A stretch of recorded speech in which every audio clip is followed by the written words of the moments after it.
It's the Prentice Allsup Heating and Air Coach's Corner, fueled by Donut Country and McDonald's on 1019 100.5, 1450 WGNSSports.com and Big G TV. The Coaches Show is brought to you by Tennessee Orthopedic Alliance, TOA, the largest and most comprehensive orthopedic surgery group in Middle Tennessee. Find out more at TOA.com. Danny Brewer, happy to be back with you right now, and I'm joined by the leader of the Bulldogs, Omar Smith. Coach Smith, how are you this morning? Oh, pretty good, pretty good. I'd be better if I had a win last night. Well, you know, it was always a tough environment there. Mm-hmm. You played at Blackman. You know, I know the last couple of weeks, the Friday nights haven't been real good for the Bulldogs. Right. You know, you guys have been playing really, really well. And, of course, peaks and valleys is what this season can all be about because it's a marathon and not a sprint. Absolutely. You know, the biggest thing is we got to understand how important it is to be consistent. And I think, you know, January is tough. There's a lot going on. You know, you're going Tuesday, Friday. Then, of course, like this year, you get that snow that comes in, so now everybody's sitting at home for a week doing nothing. You can't go practice. You can't get shots up.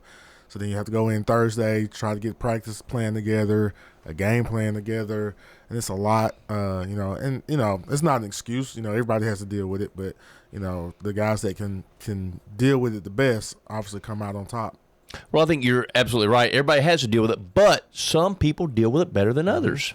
Yeah, and I think a lot of that goes back to just being able to lean on your coaching, your teaching, just continuously doing the things that you've always done right. You know, dealing with teenagers, sometimes you kind of lose that, and you know, trying to get them reeled back in and refocus and just ready to go. So it can be a little difficult, but you know, it's part of the journey, part of the grind. So we'll get there. Oh, that's what it is. I mean, you're growing young men. That's what you do. So I want to talk about a couple of your kids. Number one, Jan Kinzer. I know against Riverdale last Tuesday, 40 points the kids put up. What a game this kid had. 40 points, no shots outside of the paint.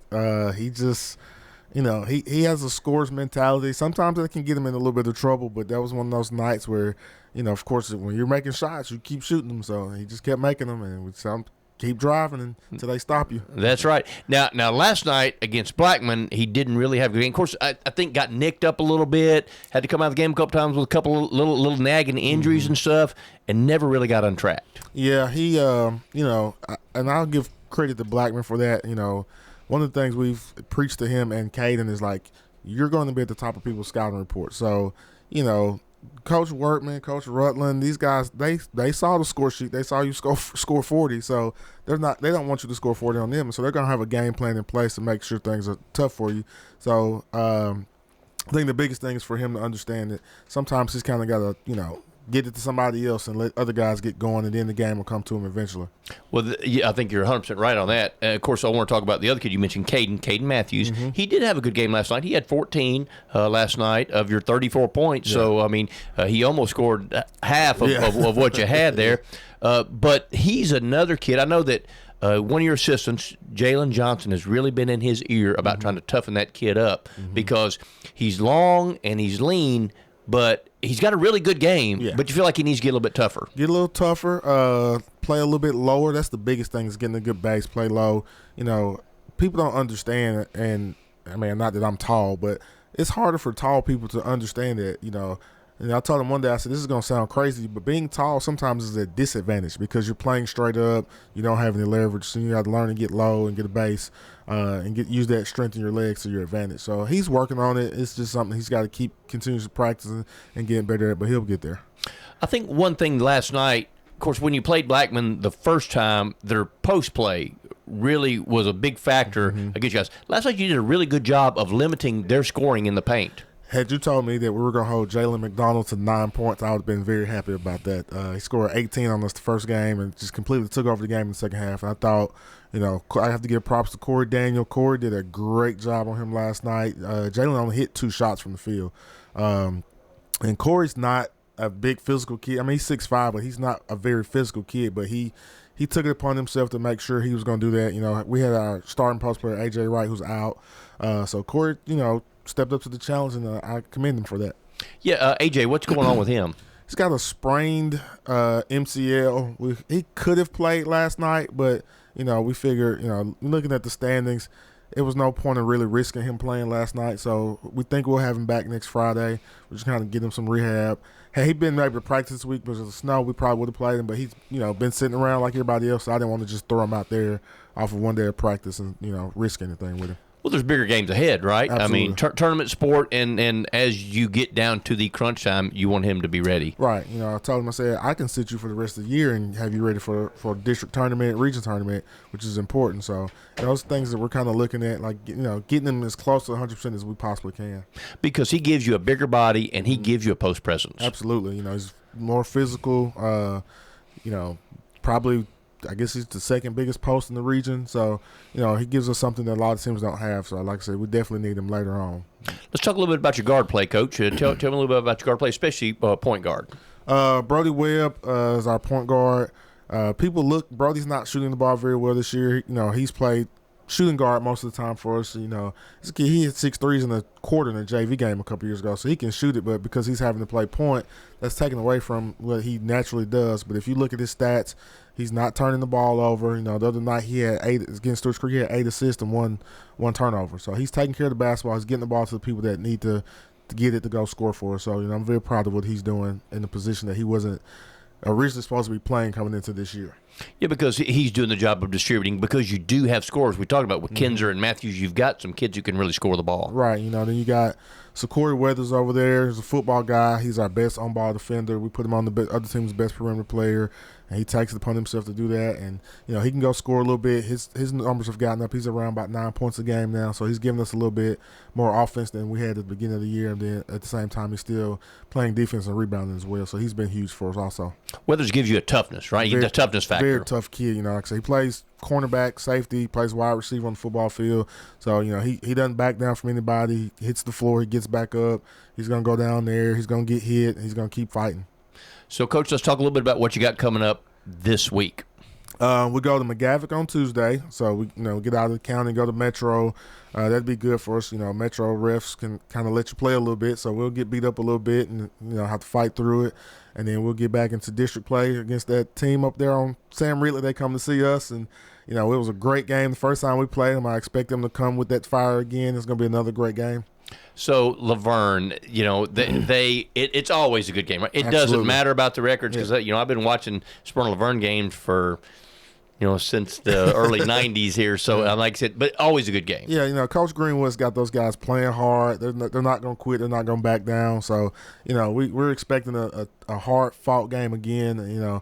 Like I tell the kids, your parents grew up in this rivalry, and you look up in the stands, you see a lot of the legends come back, and they're rooting for you. So you better be ready to go. Because it was an overtime game, right? Last time against Laverne was an overtime game there at their place. I know they feel like they let it get away, so they've got this chip on their shoulder. Laverne does, that is.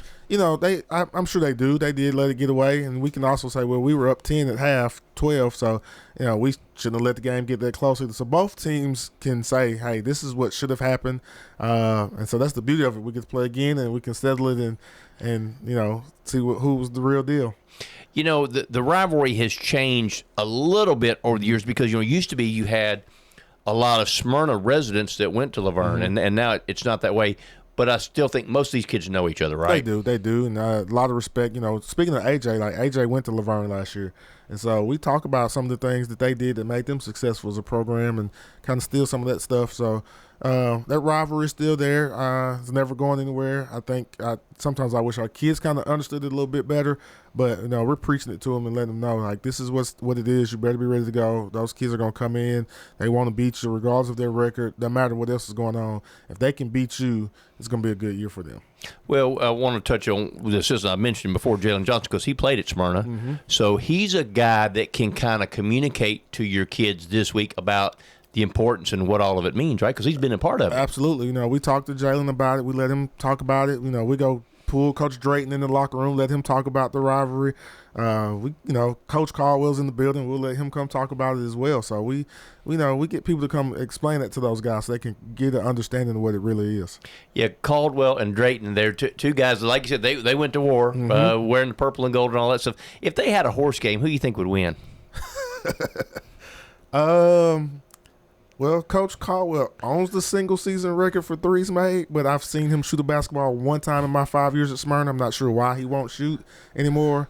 I'm going to issue the challenge right here. I want to see it. We could probably make it happen at halftime of the game Friday, I think. I want to see it too. I think that Caldwell, God love him, I think that he may have had the record for threes made, but he also maybe had the record for threes taken, So if you shoot a bunch, maybe you make more, right? It helps when you got a bunch of trees down and everybody's focusing on them and you're wide open. Yeah, because like I said, they're always been good. Okay, so when we think about the importance of the week coming up, like out of district and then district, the district games, I know that the tournament, everybody goes to the region, all that kind of stuff, but it's still important to finish as high as you can in the district. I think so, and just for your confidence. You don't want to go losing to teams, getting blown out, and then now you got that doubt in your mind when you get to tournament play. You want to be able to go in and say, yeah, we either beat them or we lost, but it was a close competitive game. So it's very important for your mental and for your psyche going forward.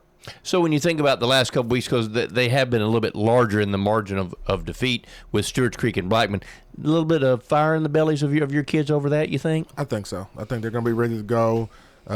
We had a good talk last night after the game, and guys talked about some things that we need to work on, not just basketball-wise, but just from a maturity standpoint. So I think we're going to see a different team going forward. Because that's Omar Smith with the Smyrna Bulldogs. If you want to see a real barn burner, you go over at Friday night.